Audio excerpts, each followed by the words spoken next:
Before I answer your question, मेरा अपना ये मानना है कि इस टाइम अमेरिका और रशिया के बीच में कुश्ती हुई अलास्का में, जिसके बाद रशिया के हवाले कर दिया गया यूरोप। और आप देखें एटीट्यूड जो है अमेरिका का यूरोप से रखने का तो दिख रहा है बेसिकली, बाकी अंदर की बातें तो many of us will never know.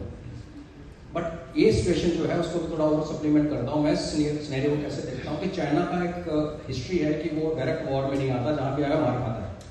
But वो क्या कर सकता है अभिजीत जी कि आप देखें अगर आज ईरान गिर जाए, क्योंकि ईरान में जो बूट्स ऑन ग्राउंड का जो उनका जो मेथोडोलॉजी ये थी कि ISIS के 1 लाख फाइटर्स, टेररिस्ट जिसको हम कहते हैं, उनको सीरिया में रखा हुआ तैयार करके।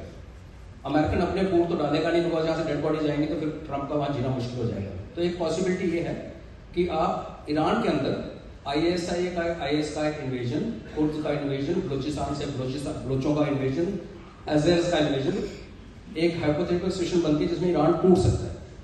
अगर ईरान टूटता है तो व्हाट नेक्स्ट? ईरान के आगे है हीरा मंडी, जो कि देश है नहीं, जिसको हम देश नहीं मानते। तो चाइना, अगर मैं चाइना हूं तो मैं क्या करूंगा, मैं उस आग को भारत के बॉर्डर पर लेके आऊंगा बिना डायरेक्टली इन्वॉल्व हुए। बिकॉज हिमालय के अंदर आके लड़ना हमारी सेना से चाइना को भी पता है, हमें भी पता है। बट यस, जैसे हमने long range weapon, missiles, drones जो इस्तेमाल किया सिंदूर 1 में, मैं बड़ी जगह बोल चुका हूँ कि वो मॉडल था जो चाइना ने हमारे लिए बना के रखा था और हमने वही चेप के पाकिस्तान को चेप दिया। सो ऐसा वाला डैमेज पॉसिबिलिटी है। बट चाइनीज माइंड जो, जैसे आप हम सब समझते हैं, चाइनीज माइंड जैसा है वो चालाक माइंड है। डायरेक्ट कन्फ्रंटेशन करे ना करे, लेकिन हाँ हमारे बॉर्डर के ऊपर सेक आ सकता है। और जब सेक आएगा तो अंदर के जो हमारे पाकिस्तान और जो अंदर वाली जो हमारे आइलैंड्स हैं, ये सारे एक्टिवेट होते हुए नजर आते हैं। तो एक हाइपोथेटिकल सिचुएशन में मैं ये कहूंगा कि शायद आने वाले दिनों में, इफ नॉट इमरजेंसी, मैं तो बड़े दिन से एडवोकेट कर रहा हूँ कि भारत के काफी सारे बॉर्डर इलाके हैं जिनमें स्टेट से यूटीज बनना जरूरी है और उन यूटीज को सेंट्रल गवर्नमेंट को कंट्रोल करना पड़ेगा।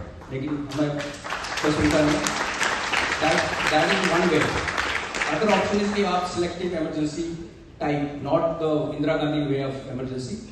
कुछ ना कुछ हमें यहाँ पे हालात बिगड़ेंगे तो किसी लेवल पे अंदर बड़े हार्ड स्टेप उठाने पड़ेंगे। बिकॉज ऐसा सिनेरियो अगर बन गया उसके बाद नो एंड नेवर, उसके बाद फिर आप बाद में देखेंगे, कल देखेंगे, वो वाली लग्जरी हमारे हाथ से निकल जाएगी।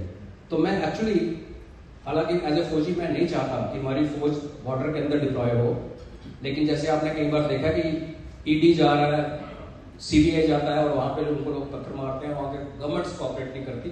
तो एक स्टेट ऐसी भी आ सकती है कि हमें अंदर का बहुत ज़्यादा काबू करना पड़ेगा जब तक ये बॉर्डर पे सेक आता है और अंदर वाले उठते हैं। डायरेक्ट वॉर हो गया अगर चाइना के साथ, विच इज पॉसिबिलिटी मेरे हिसाब से कम है, क्योंकि मेरे को लगता है कि चाइना क्या करेगा कि हो सकता है पूर्व में, वेस्टर्न पैसिफिक में, वहाँ गुंडा है जिसका नाम है नॉर्थ कोरिया, जो रखा हुआ है, जिसको कोई हाथ नहीं लगाता। अगर उसने कुछ विवाद खड़ा कर दिया साउथ कोरिया के साथ या जापान के साथ, तो फिर एक ये जो मैं गैस और ऑयल की भी बात कर रहा हूँ, मैं उस सिनेरियो में बात कर रहा हूँ कि आपका वेस्टर्न रूट और ईस्टर्न रूट दोनों डिस्टर्ब हो जाए। तो अगर तो अभी चीजें अगर आती है डायरेक्ट लड़ाई, तो फिर लड़ाई लड़ेंगे, देयर इज नो डाउट। और टेरिटरी का ऐसा है कि भारत को कोई कैप्चर कर नहीं सकता, we are too big. Iran को किसने कैप्चर कर लिया, नुकसान पहुंचेगा।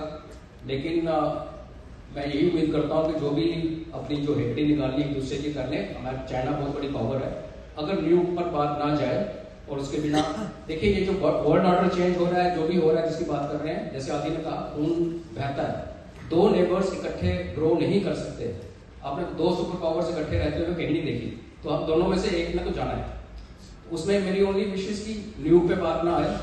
बाकी चाइना के अंदर जो हालात हैं, और जो अमेरिका ने गेम खेली है चाइना के खिलाफ, वेनेजुएला का तेल रोके, ईरान का तेल रोके, वो चाइना को और वीक कर रहा है। बट क्वेश्चन ये था कि अगर चाइना ने अटैक किया, मेरे को लगता है अटैक आएगा थ्रू प्रॉक्सीज। उसमें पाकिस्तान की गेम भी होगी, उसमें आपको तजिकिस्तान भी दिखेगा, आपको STS कार्ड जो है उसमें पाकिस्तानी और तजिकिस्तानी बहुत सारे हैं।